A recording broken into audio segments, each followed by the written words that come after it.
Es un gran privilegio saludarles, amigos y hermanos. Una vez más, bienvenidos. Nos da mucho gusto que nos acompañen y nos da mucho gusto verles y saludarles a cada uno de ustedes. No siempre vamos a tener este clima. Estamos trabajando para adaptar mejor el local para que sea más agradable. Nos está costando muchísimo, pero con la ayuda del Señor todavía, déjeme decirle rápidamente que lo que estamos buscando es ponerle un material que nos ayude a insular o a aislar el calor en la parte de arriba. Estamos viendo la mejor opción, es el siguiente paso. Y también buscaremos próximamente poner más aparatos de refrigeración. No lo podemos hacer porque no tenemos la subestación. Y la subestación que necesitamos, pues, la tenemos en oración, ¿verdad? Porque cuesta muchísimo dinero, pero con la ayuda del Señor esperamos, antes de que este verano se vaya, ir mejorando nuestras condiciones. Sin embargo, gracias a Dios porque al menos podemos estar, ¿verdad?, aunque con el abaniquito aquí, ¿verdad? Pero disfrútelo porque no siempre va a estar así. Próximamente usted se va a acordar del calorcito que disfrutaba, pero ahorita les agradecemos su paciencia, su comprensión y apreciamos mucho que esté aquí dispuesto a recibir la palabra del Señor. Les voy a pedir, por favor, que abra su Biblia en el libro de Deuteronomio, capítulo 30. Libro de Deuteronomio, capítulo 30, versículo 14 en adelante. Deuteronomio 30, 14 al 16. Les anticipo también a todos los varones,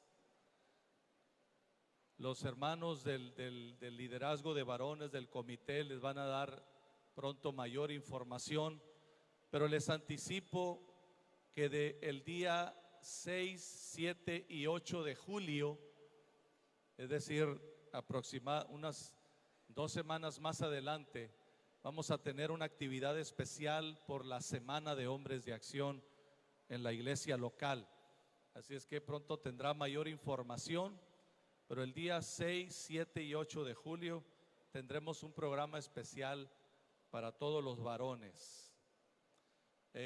Yo pensé que iba a haber algún anuncio hoy, hermano Marco, Fernando. No, todavía no. Está pendiente, muy bien. Deuteronomio 30, 14. ¿Ya lo encontró? Dice la palabra del Señor.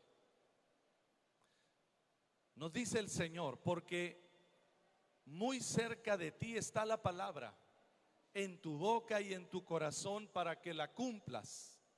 Mira, yo he puesto delante de ti hoy la vida y el bien, la muerte y el mal. Porque yo te mando hoy que ames al Señor tu Dios, que andes en sus caminos y que guardes sus mandamientos, sus estatutos y sus decretos, para que vivas y seas multiplicado, y el Señor tu Dios te bendiga en la tierra a la cual entras para tomar posesión de ella. Oramos. Padre celestial, te damos gracias por tu palabra. Gracias, Señor, por darnos el privilegio de ser tus hijos. Sabemos que tú tienes planes de bien para nosotros. Sabemos que tú quieres revelarte a nosotros, quieres darte a conocer y quieres bendecirnos. Quieres que nosotros heredemos tu bendición y podamos cumplir tu propósito aquí en la tierra. Te pedimos, Padre, en el nombre de Jesucristo, que nos permitas entender tu palabra a esta hora. Permítenos entender el propósito que hay en esta palabra que tienes para nosotros. En el nombre de Jesús, yo te doy gracias porque cada persona que está aquí es una tierra fértil preparada para recibir tu palabra. Gracias, Espíritu Santo, porque solamente tú lo haces posible en nuestra mente y en nuestro corazón. En Cristo Jesús. Amén y amén.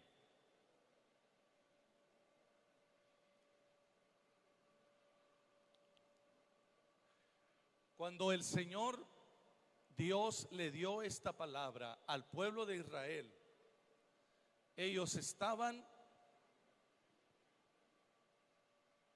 habían salido de la tierra de Egipto, habían peregrinado por algún tiempo en el desierto y estaban por entrar en la tierra de la promesa, la tierra de Canaán.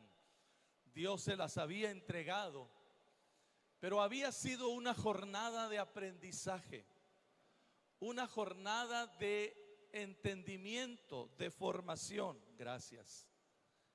Una jornada que no entendieron.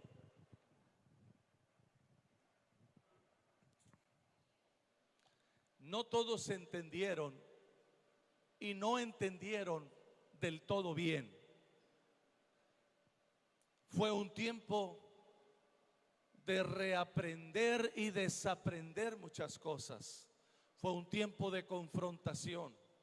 Fue un tiempo donde Dios quiso revelarse a ellos en el desierto. Y aquí estaban a punto de entrar en la tierra de la promesa. Pero antes de seguir, permítame recordarle lo que Egipto representa. Habían salido de la tierra de Egipto y habían llegado o habían pasado por el desierto.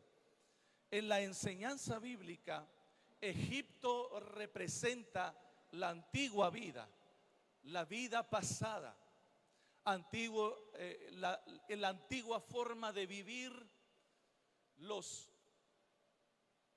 hábitos viejos, los valores anteriores, la mentalidad pasada. Pero el desierto por donde ellos peregrinaron pudiera representar muy bien la jornada por donde Dios nos permite pasar a todos, y que su propósito es revelarse a sí mismo. Su propósito es mostrarnos, enseñarnos sus propósitos. No siempre es agradable a los sentidos esta jornada del desierto. El desierto representa una jornada de aprendizaje, una jornada de introspección, una jornada de reflexión, una temporada donde con la mano del Señor, por la obra del Señor, pudiera ocurrir un trabajo o un proceso de desplazamiento de algunos de nuestros valores, de nuestras fortalezas, para que tome lugar la gracia de Dios, para que tome lugar el amor de Dios, la obra de Dios en nosotros. Y entonces, en algunas de esas ocasiones enfrentamos crisis, y esas crisis no son muy agradables. Pero aquí está el Señor, fiel a su pueblo, hablándoles una vez más, porque en el tiempo de Dios se ha cumplido el proceso y el pueblo de Israel está a punto de entrar en la tierra de la promesa, poseer el lugar, el país donde Dios les heredó y Él quiso que ellos se establecieran.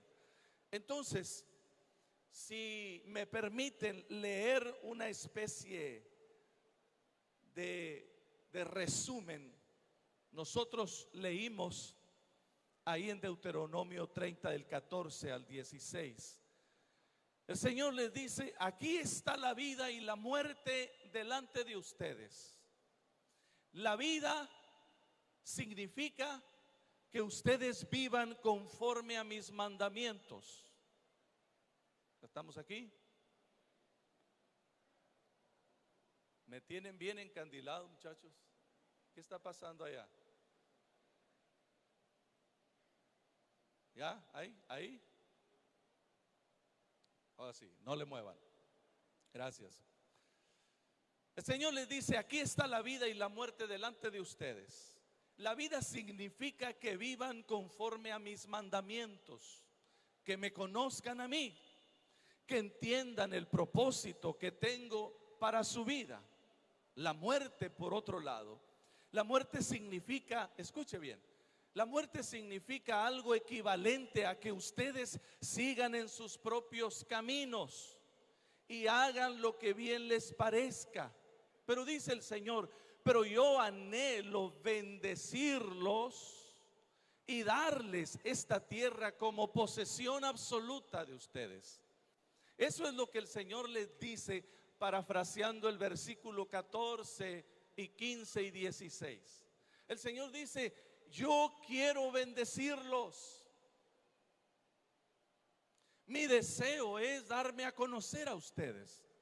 Mi propósito es que me conozcan y que a través de esa relación ustedes entiendan el propósito que yo tengo para ustedes, para que entonces hereden, reciban la bendición que yo tengo preparada para ustedes. Es decir, la tierra de la bendición o la tierra de la promesa, Canaán, no significaba un premio absolutamente separado de todo el contexto.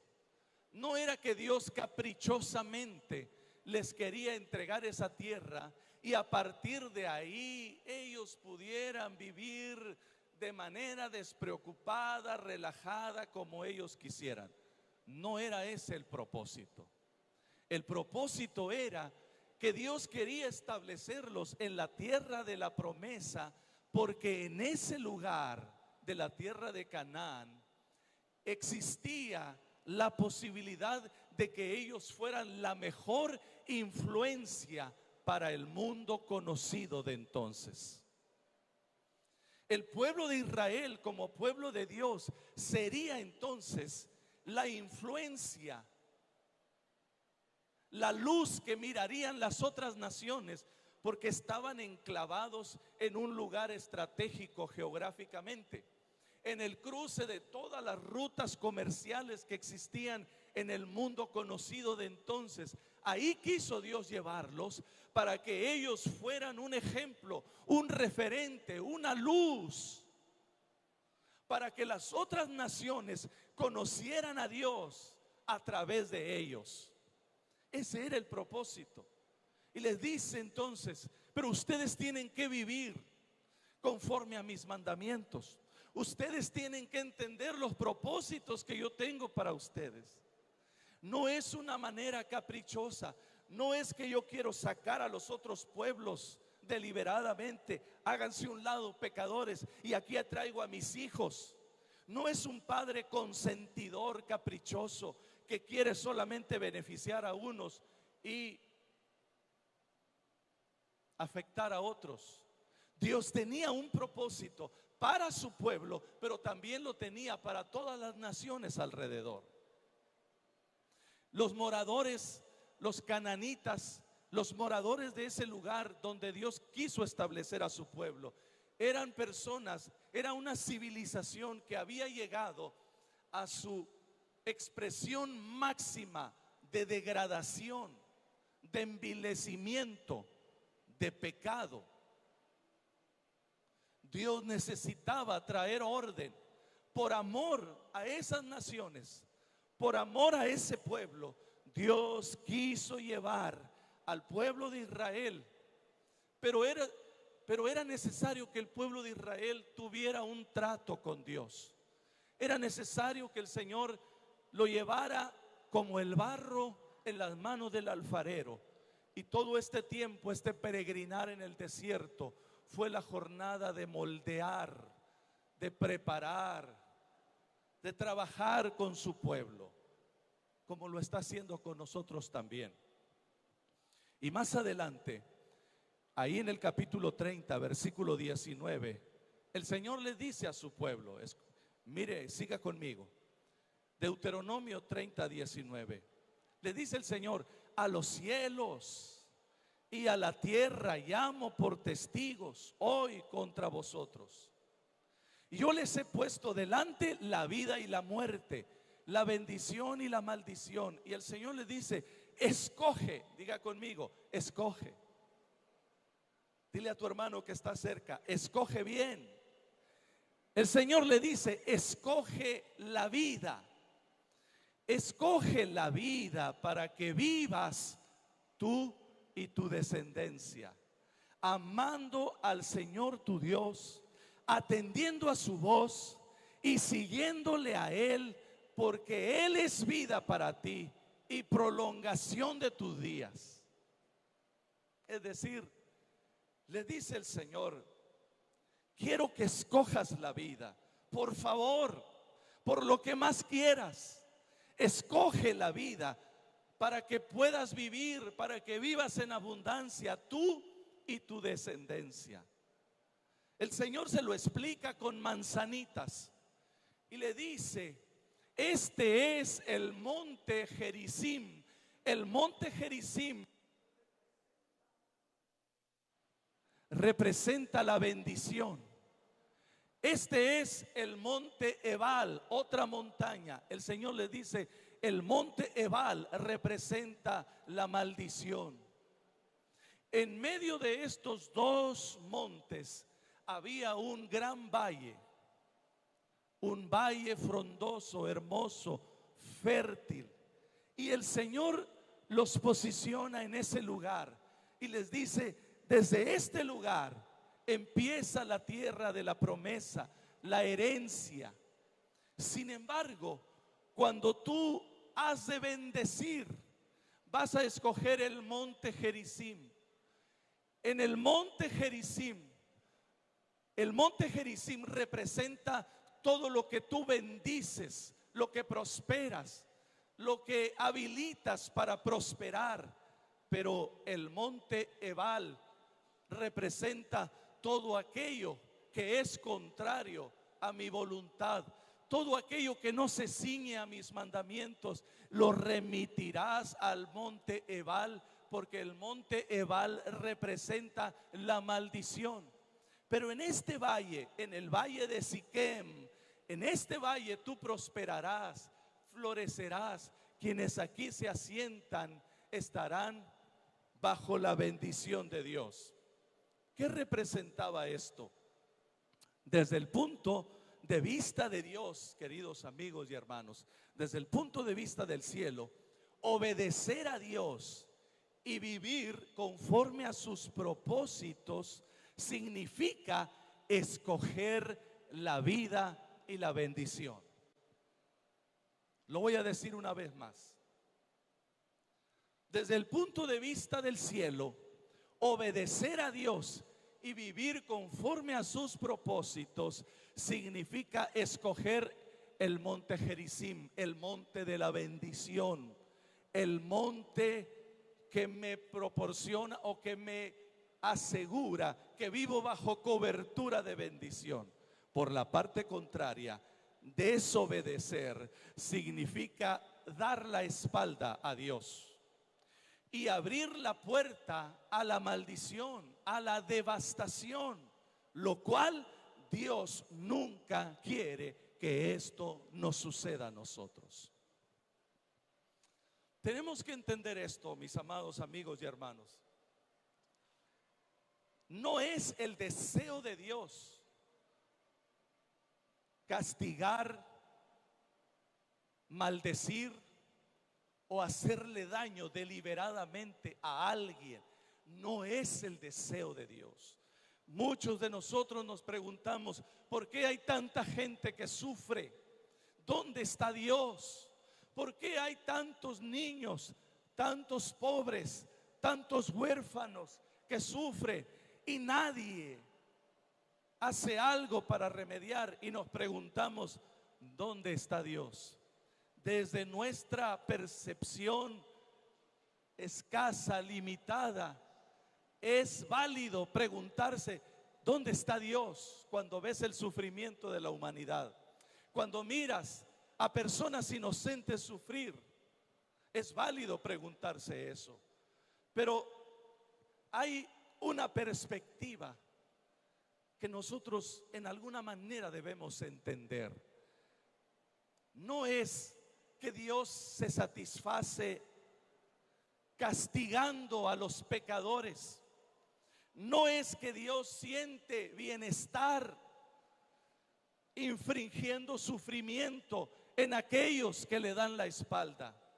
Escúcheme, se trata de las consecuencias de no vivir bajo la cobertura de bendición, bajo la cobertura de la obediencia a Dios, que trae consecuentemente bendición a nuestras vidas. La palabra hebrea beraka, la cual se tradujo como bendición, significa prosperidad, habilidad otorgada para prosperar. Eso es lo que Dios quiere que descubra cada persona, cada uno de sus hijos o de sus hijas, que bajo la bendición, bajo la obediencia, Él ya otorgó a sus hijos la capacidad, la habilidad para prosperar. Él ya nos bendijo, siempre y cuando nosotros nos sometamos a su palabra, nos sometamos en obediencia a sus principios, los principios espirituales que sustentan todas las cosas. Cuando nosotros observamos esos principios, entonces la consecuencia es bendición, prosperidad. No es una decisión deliberada, ¿cómo decirlo? No es que Dios se enoja y castiga a aquellos que no hacen como Él quiere. No es como nosotros los humanos, los padres humanos, que nuestros hijos se están portando mal y le decimos: estate quieto, estate quieto, ya te dije. Pasan unos minutos y les volvemos a decir: ya te dije, vas a ver, síguele, verás, síguele. Pasa otro tiempo, el chamaco o la chamaca sigue haciendo de las suyas. Entonces llega un momento en que nos llenó el hígado de piedritas, nos rebosó el vaso y nos levantamos encolerizados y agarramos la chancla voladora, o nos sacamos el cinto, o agarramos un palo y ábrete que ahí te voy, porque ya estamos molestos, enojados, encolerizados. Y entonces la corrección que hacemos es una corrección inapropiada, inadecuada, porque lo hacemos con ira, cegados. Y entonces, en vez de hacerle bien a nuestros hijos cuando corregimos de esta manera, ¿qué hacemos? Hacemos mal, ¿verdad? Corregimos mal, herimos la identidad y no corregimos la conducta. Y pensamos como humanos que Dios a veces es así, que Dios a veces le llenamos la cachimba y se levanta encolerizado de su silla y extiende la mano y nos lanza un rayo de castigos, de consecuencias, y decimos: Dios me castigó porque no hice esto y esto y esto. Pensamos que es así, pero no es así. No hay ninguna forma de respaldar con las escrituras, con la Biblia, que Dios actúa así. No, Dios nos ama, Él quiere lo mejor para nosotros, Él tiene misericordia sobre nosotros, Él desea bendecirnos, Él se compadece, dice el Salmo 103, como el Padre se compadece de los hijos, el Señor se compadece de los que le aman.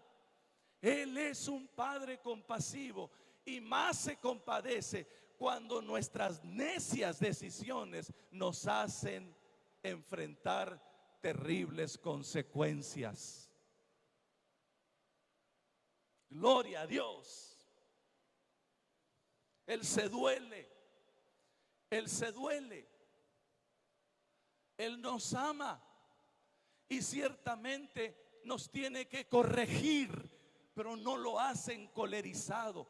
No es el viejito malgeniudo, barbón, que se levanta con su bastón. A ese me lo castigas. Esa pecadora ya me hartó. No, Dios no es así. Él es un padre sabio, compasivo, se duele del castigo.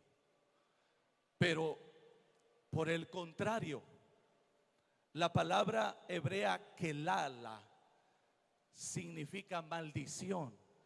Y esta palabra denota denigración, envilecimiento, devastación.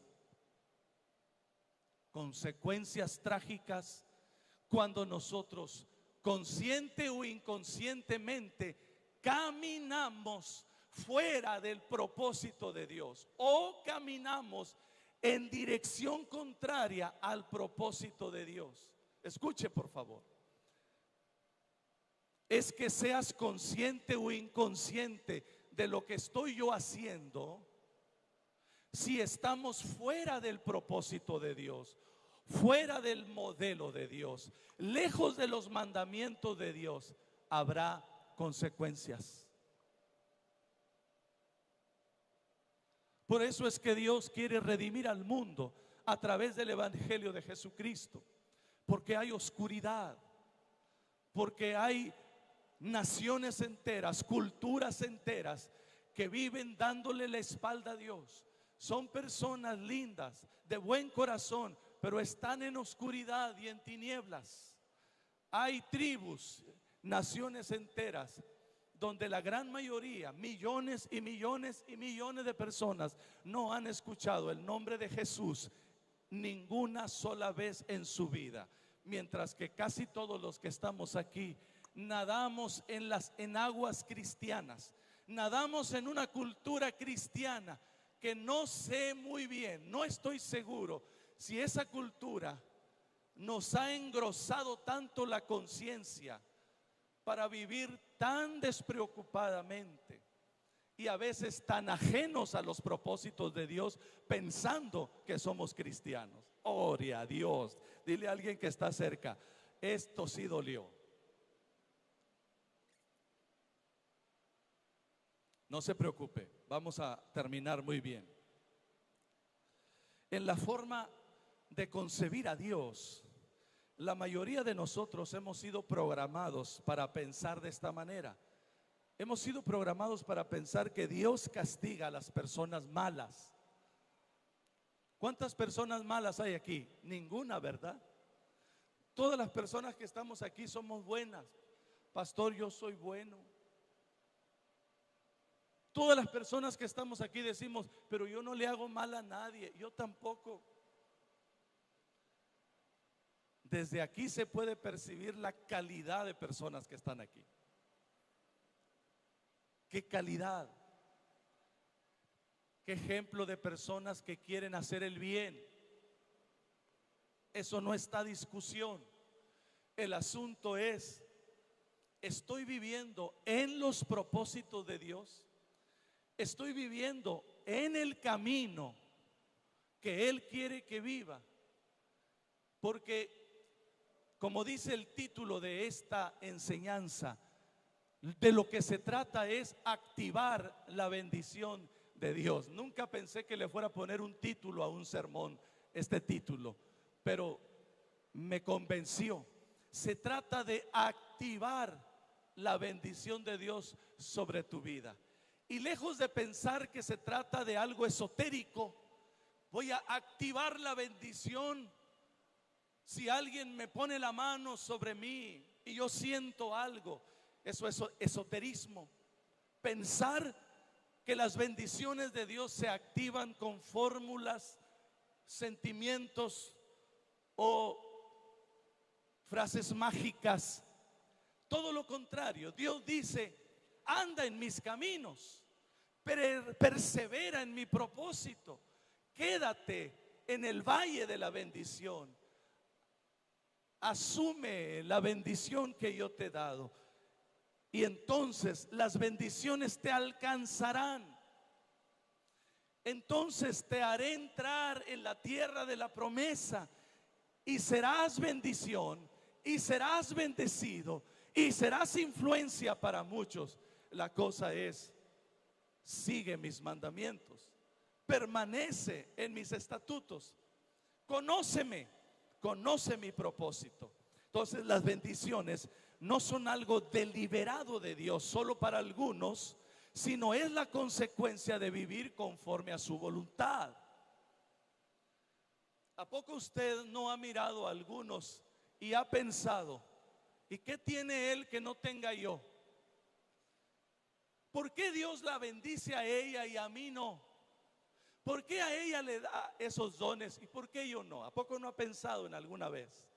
Yo sé que aquí hay pura gente buena, pero ¿a poco de repente no ha llegado a su corazón, no ha subido a su corazón ese sentimiento de que, ¿por qué no más él? ¿Por qué no más ella? ¿Qué estará haciendo? La verdad, amados amigos y hermanos, es que esas bendiciones, esa habilidad para prosperar, escuche bien, bendición no solamente se refiere a algo que aparece de la nada. Nosotros los cristianos pensamos en estos términos. La bendición es algo que alguien me va a regalar. No tiene una bendicioncita para mí. Decimos los pastores, me llegó esta bendición cuando alguien nos regala algo. Ciertamente son bendiciones, pero eso no es toda la bendición. Esa es la punta del iceberg. La bendición de Dios es la habilidad que Él te da para prosperar, la capacidad que te da para descubrir nuevos horizontes, nuevos caminos. Y a veces tienes que pagar, a veces te va a costar y tienes que pagar mucho, pero es bendición. Dios te bendice y te habilita para que puedas pagar, para que puedas comprar, para que puedas abrirte nuevos horizontes. Las bendiciones no son solamente lo que viene regalado, hermano. Bendición es la habilidad de Dios para prosperar. La bendición de Dios es la capacidad de pensar diferente, de abrir tu mente a una dimensión nueva, de hacer a un lado viejos paradigmas y avanzar, salir del escondite, tomar la delantera, que Dios te posicione en lugares de influencia. No siempre significa dinero, significa bendición, significa prosperar. Y la prosperidad no solamente se mide en términos monetarios, porque hay gente tan pobre y tan pobre, pero tan pobre en el mundo, que lo único que tiene es dinero. Digo, pero el dinero no nos hace mal a nadie, ¿verdad? No es el problema el dinero, no estamos peleados con el dinero. Señor, danos todo lo que puedas. Pero estoy hablando de algo más que términos monetarios. ¿Está aquí conmigo? La bendición o la prosperidad en la vida es el fruto de la obediencia, es la consecuencia de ajustarnos a los propósitos de Dios, a los principios de Dios. Mientras que la maldición es la consecuencia inevitable. Diga conmigo, inevitable. Es la consecuencia inevitable de darle la espalda a Dios y no ajustarse a su palabra. De hecho, muchos de nosotros sabemos que pecado, el término griego hamartía, que se tradujo como pecado, significa no dar en el blanco, errar. Pecado no es solamente hacer cosas feas, grotescas y repulsivas. Pecado es errar la perfecta voluntad de Dios. Aunque yo piense y medio mundo crea que está bien, que está bonito, que no le hace mal a nadie, si no estoy acertando en la perfecta voluntad de Dios, no habrá bendición, no habrá prosperidad. Somos nosotros mismos los que podríamos abrir puertas de denigración, de envilecimiento, de devastación, si decidimos andar en nuestros propios caminos. Pero pastor, ¿qué tiene de malo mis planes? ¿Qué tiene de malo mis caminos? No le hago bien, no le hago mal a nadie. Yo no entiendo por qué Dios no me puede bendecir en este camino que yo llevo. Porque no están ajustados esos caminos al perfecto plan de Dios. Porque Dios tiene algo todavía más alto, más excelente, mejor trazado para tu vida. Tú piensas que el camino que llevas es correcto, pero la Biblia dice, hay caminos que a las personas les parecen que son caminos buenos, pero su fin es camino de muerte. El Señor dice a través de Isaías, los caminos que yo tengo son más altos que tus caminos, son más excelentes que tus caminos. Mis sendas, mis propósitos son mayores, son mejores. ¿Qué debes hacer para andar en los caminos del Señor? Debes dejar tus propios caminos. No puedes andar en ambos caminos. Dice el Señor en Isaías 55, Isaías 55, versículos 7 y 9. Deje el errado, el impío, el pecador, el equivocado. Deje su camino. Algunos diremos, pastor, yo no soy un impío. La palabra tiene que ver con aquel que está fuera del propósito de Dios, el que está equivocado, el que está errado, el que está apartado. Y a veces, amados, no nos damos cuenta que tanto nos hemos separado de los propósitos de Dios. Deje el impío su camino, deje el hombre inicuo sus pensamientos y vuélvase al Señor. Vuélvase al Señor, porque Él tendrá misericordia de él. Vuélvase al Dios nuestro, el cual será amplio en perdonar. Y cuando la Biblia dice amplio, significa que todos caben por ahí. Pastor, usted no sabe lo que yo he hecho. La Biblia dice, la misericordia de Dios es infinita. El Señor nuestro Dios es amplio en perdonar. Tú cabes de frente, de lado, de costado, atravesado, lo que hayas hecho. La misericordia de Dios es infinita para ti. Él es amplio en perdonar. Pero dice el Señor, pero mis pensamientos no son tus pensamientos, mis caminos no son tus caminos. Dice el Señor, mis caminos son altos como los cielos, más altos que tus caminos, y mis pensamientos más altos que tus pensamientos.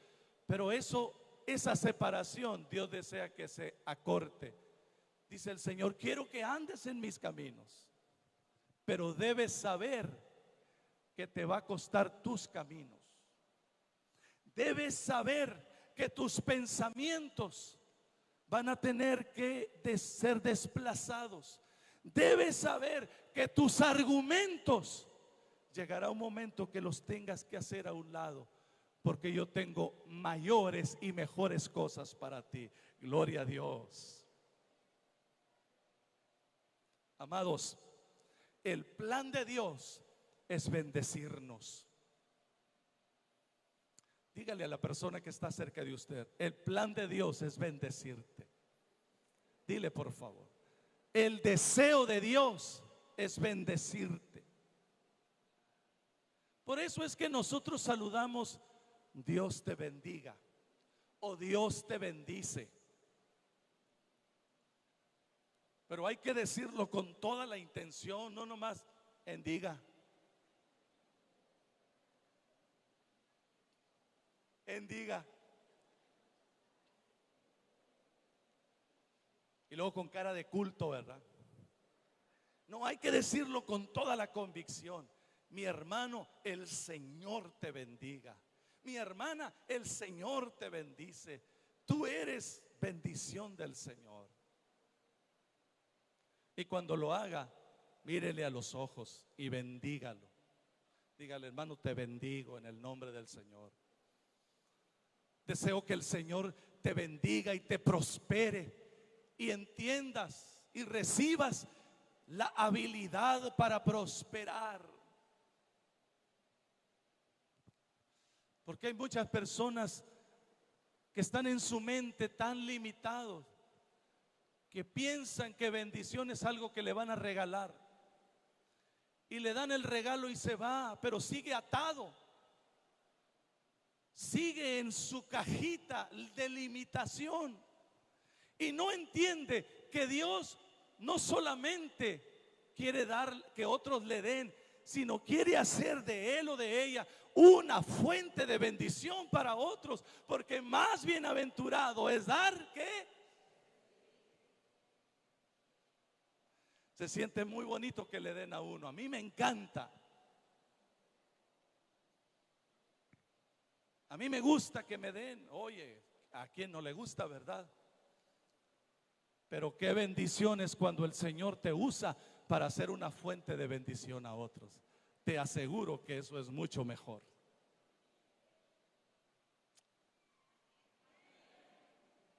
Es mayor bendición ser una fuente para bendecir a otros. Pero el plan de Dios es bendecirnos, es habilitarnos para prosperar en todos los sentidos. Diga conmigo, en todos los sentidos. Si alguien es prosperado en sus negocios, pero su familia es un caos, entonces ahí la bendición está incompleta. Si alguien es prosperado en su familia, tiene un lindo hogar, pero le va mal por todos lados en los negocios que emprende, entonces la bendición está incompleta. Es cierto que las bendiciones son especializadas, pero Dios no quiere retenerte una de ellas. Dios quiere derramarlas sobre ti ampliamente, que seas bendecido y prosperado en tus negocios, en tu trabajo, en lo que haces, pero que seas bendecido también en tu familia y que seas bendecido también contigo mismo. Les recuerdo que esta es una serie que iniciamos hace 15 días sobre primero nuestra relación con Dios. La siguiente va a ser acerca de nuestra relación con nosotros mismos. Nunca pensé que iría yo a predicar algo semejante, pero he estado descubriendo algo del Señor que debo compartirlo con ustedes.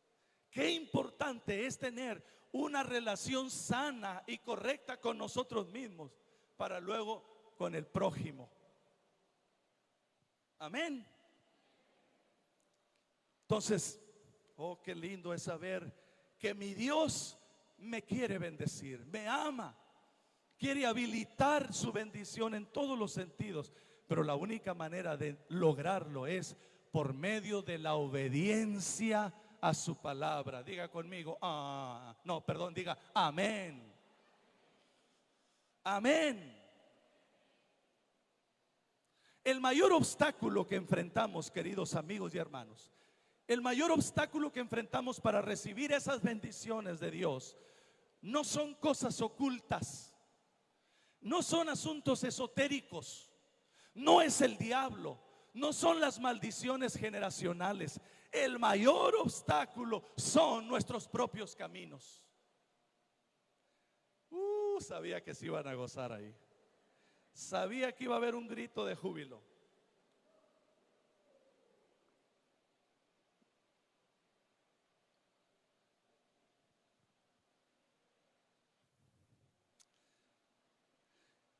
en esta realidad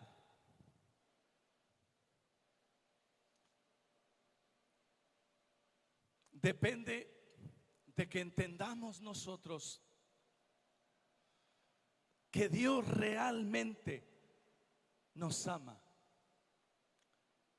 y que Él no es un padre como nosotros, es un padre irresponsable que en vez de disciplinar amorosa y responsablemente a su hijo o a su hija, le da lo que quiere. Si usted quiere criar a un hijo o a una hija que sea un dolor de cabeza para usted y los suyos el resto de su vida, dele lo que le pide, haga lo imposible por darle lo que él o lo que ella quiera, sin disciplinarlo o sin disciplinarla, sin tener cuidado de corregir sus acciones y sus actitudes. Muchas veces yo disciplino a mis hijos porque les dice algo mamá o yo y hacen una mueca así, y les digo, hijo, hija, ¿qué? No hice nada. No te estoy señalando tu acción, te estoy señalando tu actitud. Digo, ¿sigues?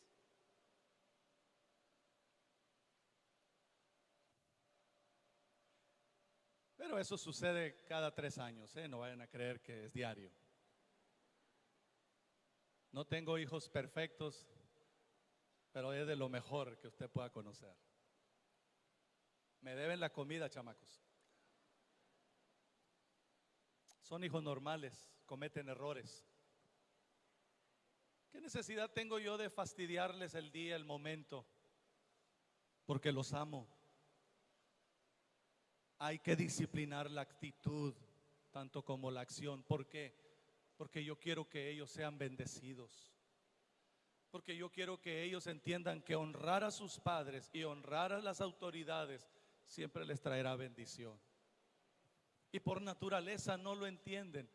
Hay que enfatizarles con amor, con responsabilidad. Me dice mi esposa a veces, porque es mamá, todas las mamás son bien lindas, y me dice, pero es que lo hiciste sentir muy mal. Le dije, de eso se trata. Dice, pero es que, mira, está llorando, ella se sintió mal. Le digo, corazón, de eso se trata. Déjalas que la vacuna, la inyección les duele un ratito. Y al rato va papá y los afirma, mi amor, te amo. Corazón, perdóname, a lo mejor me pasé, me exasperé. No debí hacerlo tan enérgicamente, pero te repito que eso está mal. Te amo. Y todos contentos. Pero es necesario disciplinar. Así es Dios, mis amados. O mejor dicho, Él nos da la pauta, Él nos da el ejemplo. Porque en realidad nuestra obstinada voluntad que se aferra a la idea de controlarlo todo, que se resiste a ceder, nuestros esquemas, nuestros patrones de pensamiento que nos evitan percibir la voz de Dios, llamándonos para acercarnos a Él, ese es el verdadero problema. Dejemos a nuestros hijos sin disciplina y entonces el Señor nos llamará a cuentas y nos dirá como a Elí, el sacerdote Elí: tengo contra ti que no los estorbaste, los dejaste hacer lo que les dio su gana. Casi puedo inferir que el Señor le dice: ¿qué piensas, que yo no amo a tus hijos? Te puse a ti para cuidarlos, para protegerlos, pero hiciste de ellos unos ladrones, no los estorbaste. ¿Crees que el Señor no se pudo doler de eso? Así es Él de firme. Confrontar, corregir a nuestros hijos no significa que la traigamos contra ellos.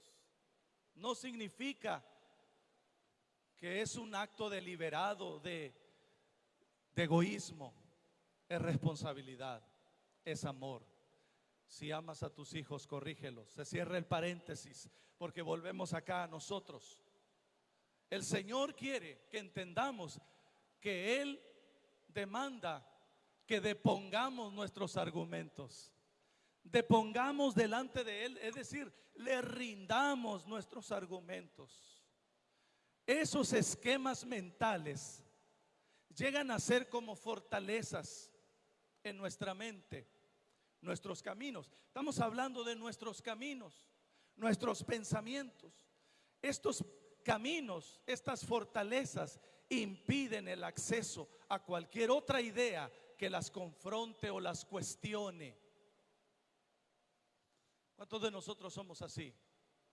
Así pienso yo y punto. Así yo creo y se acabó. Así me enseñaron, así me formaron, y cualquier cosa que confronte nuestras esquemas mentales, nuestras formas de pensamiento, nos airamos, las rechazamos, las evadimos.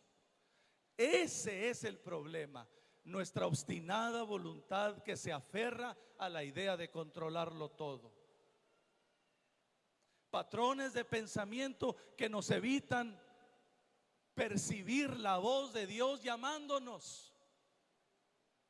Y amados, hemos formado, tú y yo, hemos formado esas fortalezas consciente o inconscientemente a lo largo de nuestras vidas. Se alimentan en primer lugar por una carga genética. Mira, ya te salió lo López, lo Pérez, lo García, lo Durán.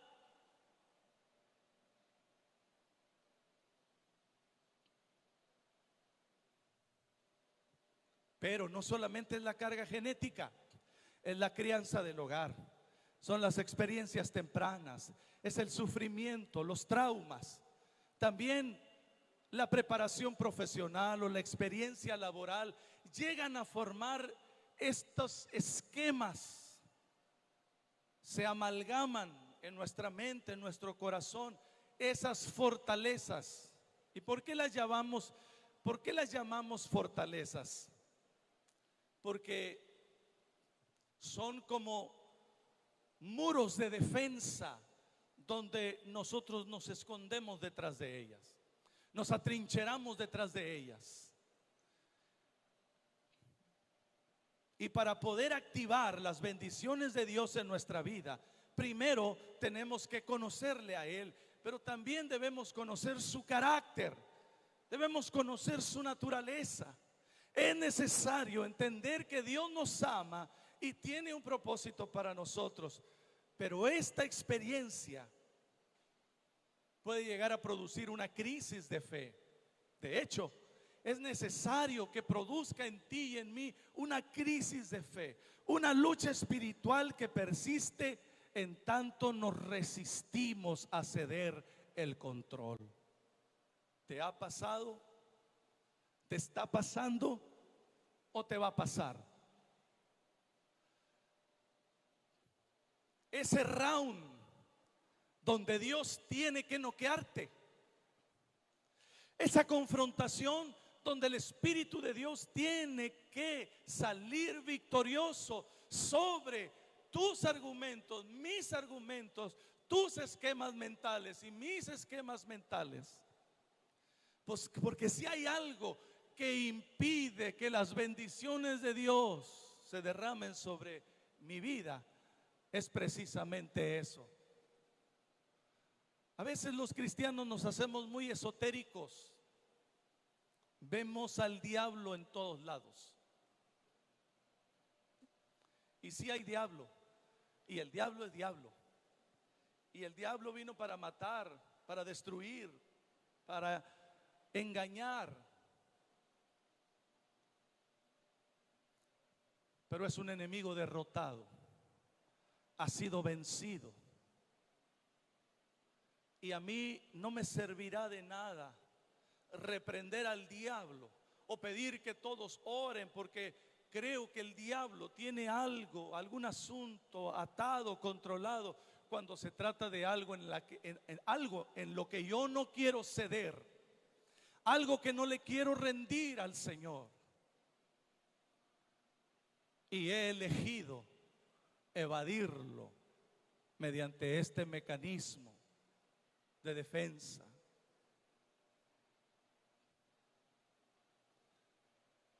Pero en este encuentro con el Dios vivo, mis amados, debe producir una victoria de Dios. Significará un desplazamiento, un derribamiento de nuestra justicia propia, para que la justicia de Dios en Cristo se entronice en nuestro corazón. Escucha lo que dice la palabra. Primera de Corintios capítulo 10, versículo 4. Las armas con las que luchamos no son del mundo, no son naturales, sino que tienen el poder divino para derribar fortalezas. ¿Cuáles son estas fortalezas? Destruimos esos argumentos. Y esas fortalezas son la altivez que se levanta contra el conocimiento de Dios. Y lo llevamos cautivo todo pensamiento para que se someta a Cristo. Gloria a Dios. Esas fortalezas, esos muros de defensa impenetrables, son nuestros argumentos, son nuestros razonamientos, son nuestra altivez que se levanta creyendo que sabemos más que Dios, que nosotros podemos controlarlo.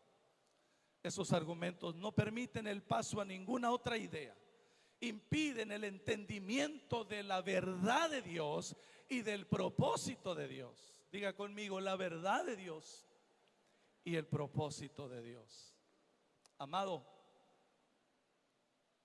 ya llegamos al final. Querido hermano, querida hermana, queridos amigos, ¿cuáles son tus luchas? ¿Cuáles son tus argumentos? ¿Cuáles son mis fortalezas y tus fortalezas?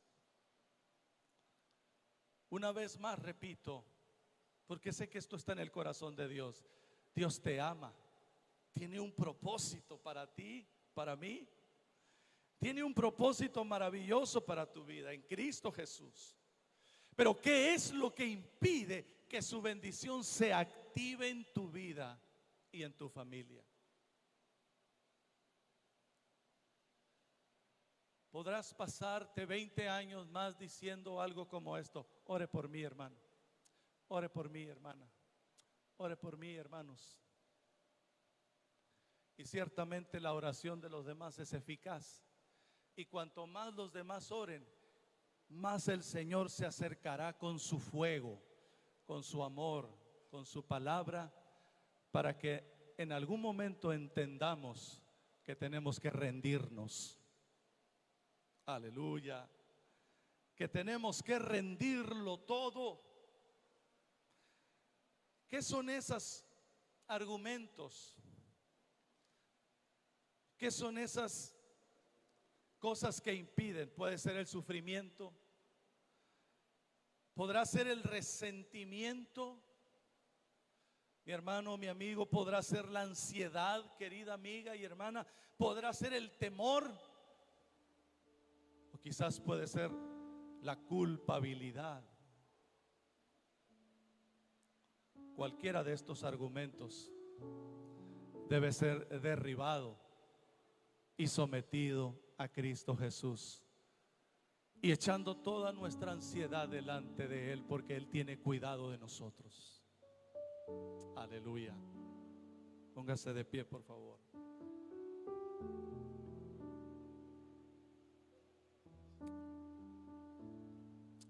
Gracias, Señor.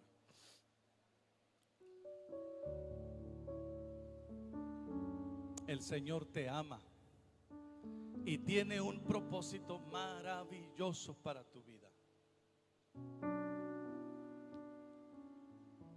Permite que la bendición de Dios se active en tu vida, que tú puedas cosechar a puños la bendición del Señor. Hay que rendirlo todo, querido amigo y hermano. Hay personas aquí que aún no le han rendido su vida a Cristo, quizás Habrá personas aquí que este día escuchaste esta palabra y dijiste, y estás pensando, pastor, no sé cómo, pero has leído mi vida. Yo tampoco lo sé, eso viene de Dios. Es Dios el que te ama y el que te está hablando en esta hora. Tu vida es de gran valor a los ojos del Señor. Eres amado.